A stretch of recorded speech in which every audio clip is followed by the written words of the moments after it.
Everyone back to the Evermore YouTube channel. It's Chris back with the aftermath. This is the show that we do when the dust has settled a bit from the post-match reaction to Newcastle United's latest game.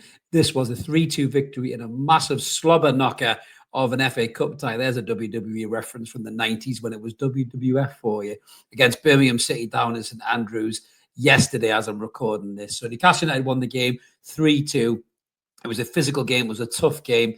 I've had a chance to go away and consume a little bit of content about it, have a little think about it, and then just give a bit more of an opinion on it. My opinion hasn't massively changed from the post-match reaction, which is always instant. Sometimes you get a little bit hepped up in the moment, but I've seen some stuff in between this. I'm going to get stuck right into that and talk about it in a second. Just before we do, a little reminder, if you haven't already, smash subscribe. I'd love you to come and join us. We're closing in on 10,000 subscribers, which is unbelievable, monumental for the channel.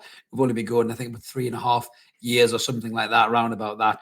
And to be at this level so far is absolutely amazing. So me and Mark are really, really appreciative of all you who smashed that button. And if you haven't, do it. Come on, get us to 10K. I've got a great prize to give away for 10K as well. And we're so close. We're 160, 150 away. So you know what to do. Clickety-click and share it as well. So let's get stuck in to the aftermath then. Yeah, so this was a very different game for Newcastle United, a mad week, a hectic week. Obviously, the cup victory against Arsenal to get to the final on Wednesday, which I was there at. Massive thanks again to Debs for getting me that ticket. It was unbelievable. And that game was very different to what we had to negotiate on Saturday. Not just because we were missing some real key players. There was a lot of changes to the starting lineup, as we saw already. But it was a very different game as well. You know, it wasn't really, you know, a game where, you know, quality football or attacking prowess was going to win you the day. You had to really dig deep, roll your sleeves up and get ready to get into a bit of a fight with Birmingham City, which is exactly what Birmingham City did. They came right out the traps at us. And, you know, these are the kind of games that we would have lost a couple of years ago. That's a really important thing to talk about before you talk about any individual performances, which I will do, good and bad. You know, these are the games that Newcastle United used to lose a couple of years ago, in cup games in particular like this, where we played against lower league opposition, just wanted it more, or lower league or lower kind of place Premier League teams who just wanted it more. Newcastle didn't have that desire, that fight, you know, that determination to go, right, you know what, fuck this, we're Newcastle United, we got some pride here, we're going to turn this around, and they just folded like deck chairs on Whitney Bay Seafront. That's not the Newcastle United that we are right now under this manager, and I'm proud of that. You know, the manager can be fallible at times. You know, he can be questioned, can be criticised. I don't begrudge anybody for doing that. I had a great chat with some of the guys from another podcast about that. I'm not going to name them in case they don't want their opinion out there, but I had a great chat before the game about that. But, you know, the manager is not infallible, and you can criticise him, you know, as and when needs be. But in terms of this performance, this was a brilliant performance from the whole club in general, really.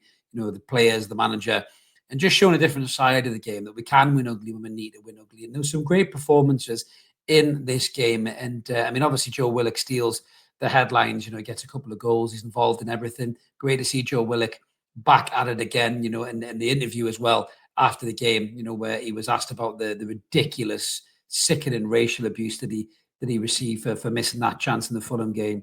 You know, the answer was brilliant. The answer from Callum Wilson, again, was brilliant. Great to see Callum scoring a goal for us again, you know, back to what he does best. Just, I don't think anyone's got reactions as good as Callum Wilson in the 6-yard box. Even Isak, arguably. Yeah, you know, Wilson's right up there with a fox in the box type striker.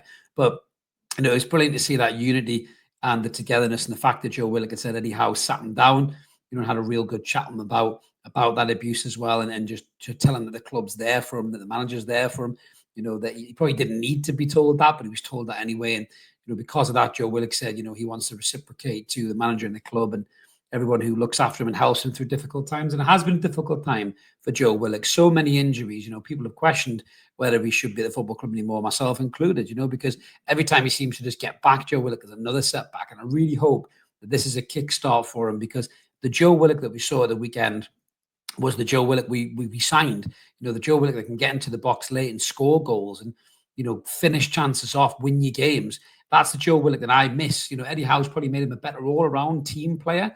But I think I've said before, he's arguably coached that out of his game, that instinctiveness of just being an attacking midfielder who sniffs out a chance and puts it away. You know, people like Frank Lampard did that for their entire career, you know, climbing up the Premier League goal scoring ladder for that, you know, and that we need a player like that. We don't have goal scoring midfielders really. You know, Bruno can chip in, you know, Tonali can chip in, Joe Linton can chip in, but, you know, Joe Linton's not particularly great in terms of shooting. There's no real midfielder who can score goals for us. And that's something that we lack from midfield. And if Joe Willock can rediscover those goal scoring boots, then that's a hell of a player to have in our arsenal for the rest of the season. I just hope that he stays fit, because that midfield third spot for me is up for grabs with Joe Linton being injured for the next 2 to 4 weeks. People can play themselves into a starting berth for the final against Liverpool if they get their shit together and put in good performances. Joe Willick did it. I thought Louis Miley did really well in terms of his performance, just quietly getting around with his business. I think his pass the stats I said in the post-match, he was closing on 95% passing accuracy. He just does the simple stuff right. And by the way, this bullshit, some of the Birmingham fans have been coming out and saying that he broke Leonard's leg and it was a sickening challenge. Get in the fucking bin. It was a 50-50 challenge. Leonard would have went the same way if Louis Miley had been the guy on the deck. So get your head a fucking wobble, lad. Stop talking bollocks. That was a fair challenge. Louis Miley is not that type of player. He didn't go to hurt anybody. That's blood and thunder of football. Leonard threw himself to the deck. He put his leg in that position. Louis got every right to stretch out and look for the ball. There's no malicious intent at all. I don't actually know the injury that's happened to Leonard. I haven't seen anything more than just the ridiculous conspiracy theories of some of these Birmingham City fans, if they even are Birmingham City fans, and some of the ridiculous, fanciful bullshit that comes out on social media claiming to be Newcastle fans. There's a lot of horse shit, and they're not even Toon fans either. So maybe they're not even Birmingham City fans. But yeah, Louis Miley did not mean to do that. But getting on to the other midfielder out of the three, he's had a bit of a bashing on social media. I don't want to go in too heavy on him. He had a lot of stick on social media. And I always caveat it by saying he's such a lovely lad and a great role model for any young North East footballer. But I was very, very disappointed with Sean Longstaff in this game. Weirdly enough, he's played his part in, I think, three goals or something like that, in the game. But he looked like he was barely breaking into a jog half the time, lackadaisical passing, in the box as well. When he got caught in possession, he was very lucky not to give a penalty away for that. He didn't even look arsed. He was like, what do you do? Got to get up, and you're like, come on, Sean, like, turn up the intensity a little bit. What are you doing? He doesn't look like he's got the fire in his belly, and I was talking to my dad about this actually as well. And he said maybe Sean knows he'll not get his way into that starting 11. He won't get ahead of Tonali. He won't get ahead of Bruno. He won't get ahead of Joe Linton, which is right. But Joe Linton's out at the minute. So that slot is there. And I'm disappointed that we didn't see more of a performance from Sean. A lot of people say, what are you talking about, Chris? He played his part in 2 of the goals. Yeah, he did. But I'd expect a bit more from Sean Longstaff, a guy with 200 appearances for the football club. In a game like that, 27 years old, at the peak of his ability, I'd expect him to grab a game like that by the balls, get stuck in, really control that midfield and just rally everybody else alongside him, and didn't really see that. One thing that we did see, which is very apparent if we didn't know already, is that Sandro Tonali is an absolute class act. I saw some of the Birmingham City fans saying it was worth the entry money alone to see Sandro play at St Andrews. Probably the best player they've ever seen at St Andrews. He's just absolutely fucking class. Everything that he does. And I actually think he turned that game, Sandro. I really do. I think he turned that game from something that could have got away from us and got a little bit messy, just with his calmness, his positional sense, his ability to step back and help the back four, his ability to bring the ball into the midfield.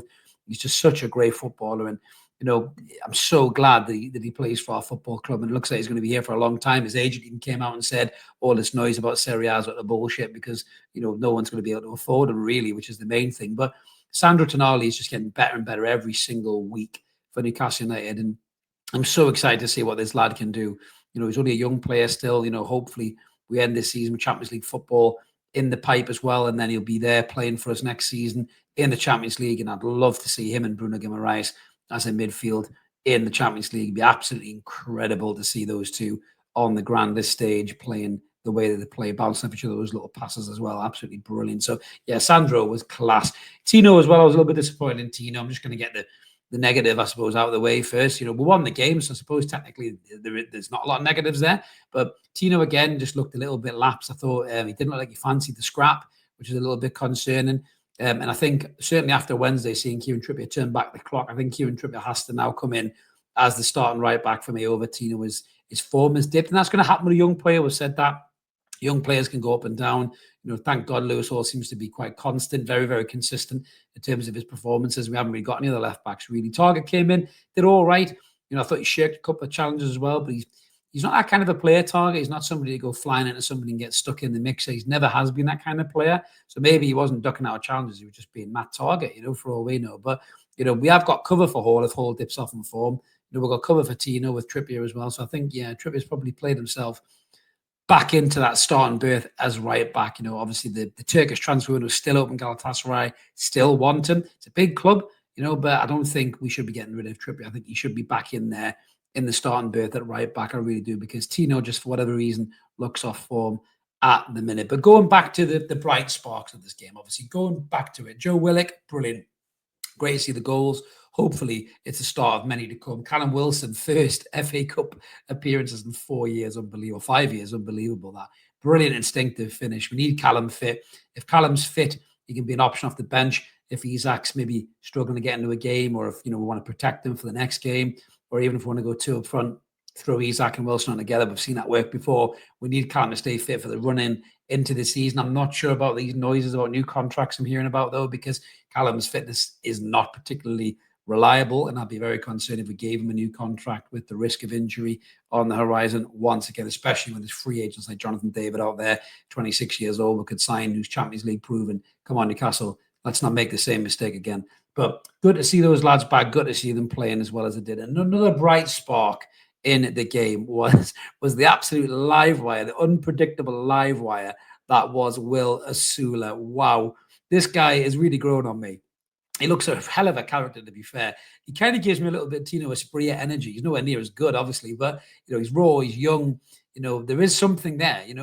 I was very, very anti the signing. I was like, well, what this kid for? He's striker, can't score a goal. But these are his stats from yesterday's game. And he got an 8.5 on SofaScore, but the heat map in particular, he was up and down like a fireman on a pole on that right-hand side. I thought he was better on the right than he was when he went centrally, to be honest with you. But, there is definitely something there in this player. There is no doubt about it. 89 minutes played, 2 assists, 2 shots on target, 1 off target, 1 shot blocked.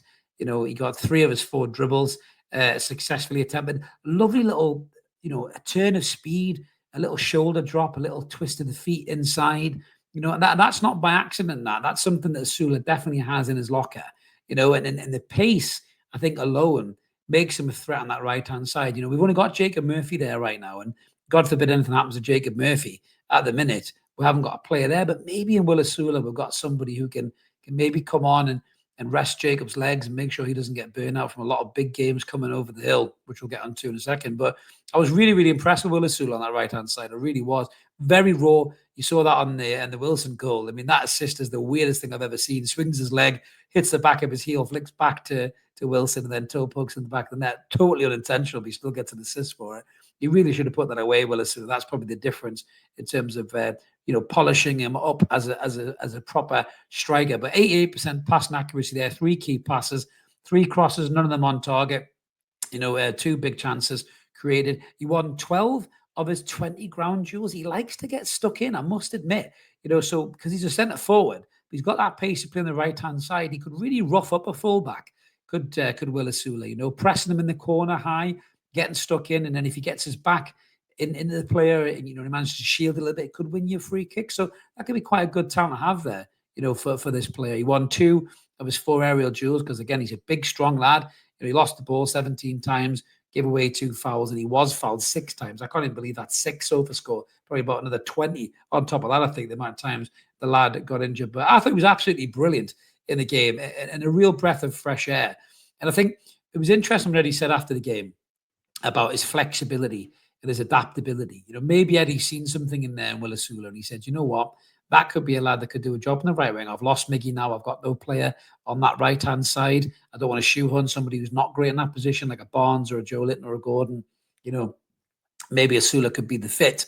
And I think that's probably what Will Osula is going to end up being, I think, for the majority of the season.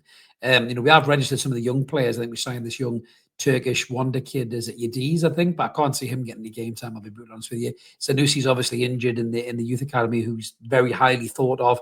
We had young Sean Neve on the bench as well, and Eddie was very complimentary about him, scoring a lot of goals in the reserves and in the 21s. Obviously come over trainers, look sharp as well, so maybe the boy could get a little bit of bench time as well coming. But I think with Wilson there fit now, Isaac and Osula, we probably won't see Neve. But it's great to see young players get the chance, certainly in the FA Cup squads like this. We don't know who we're going to get in the next round yet. I think the draw is Monday night, I think it is. We're ball 9, I think, are we?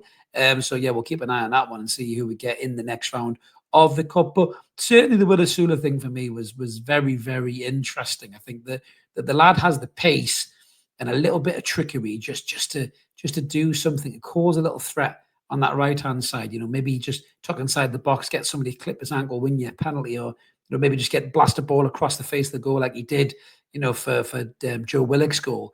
And that's not a bad thing to have on the bench, who can play, in either the centre forward position or in Murphy's position, which we're incredibly light on at the minute. So maybe by default, Will Osula's maybe give us something there. I was a little bit tongue in cheek there with the KRO keep right Osula. So a little bit of a fun game with the Birmingham City fans there. A lot of Birmingham City fans have been great in the comments, by the way.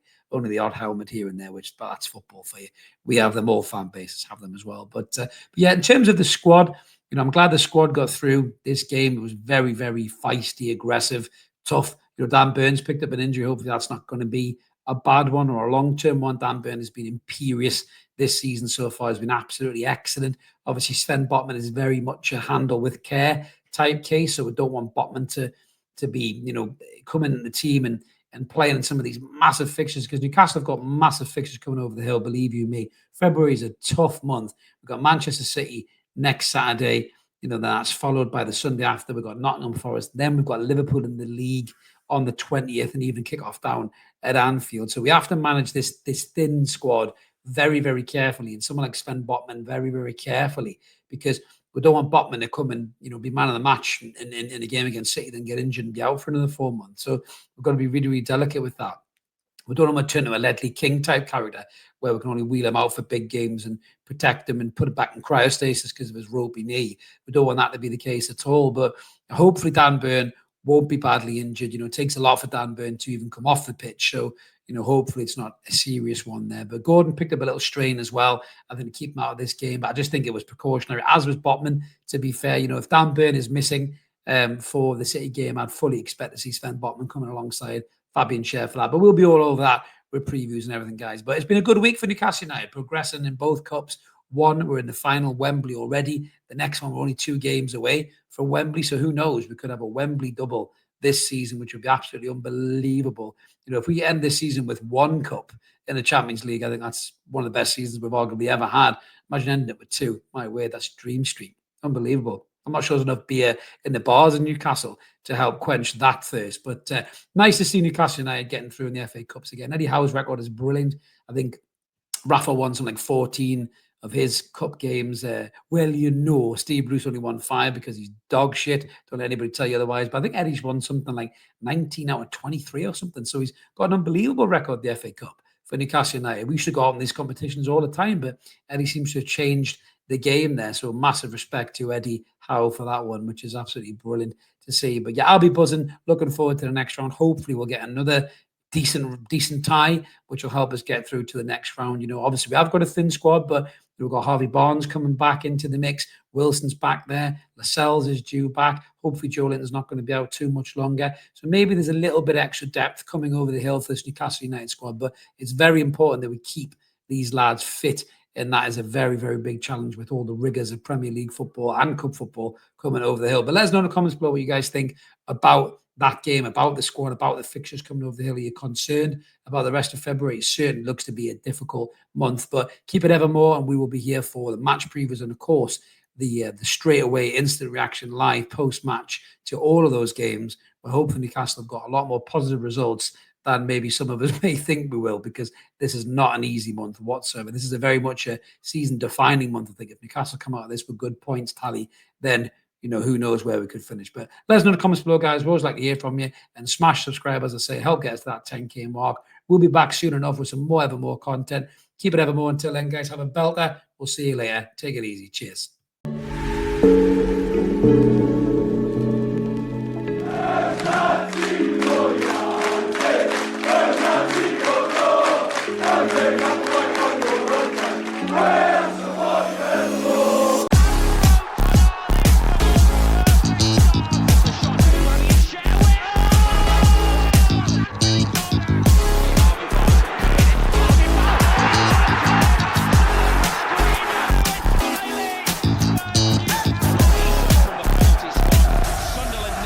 Newcastle United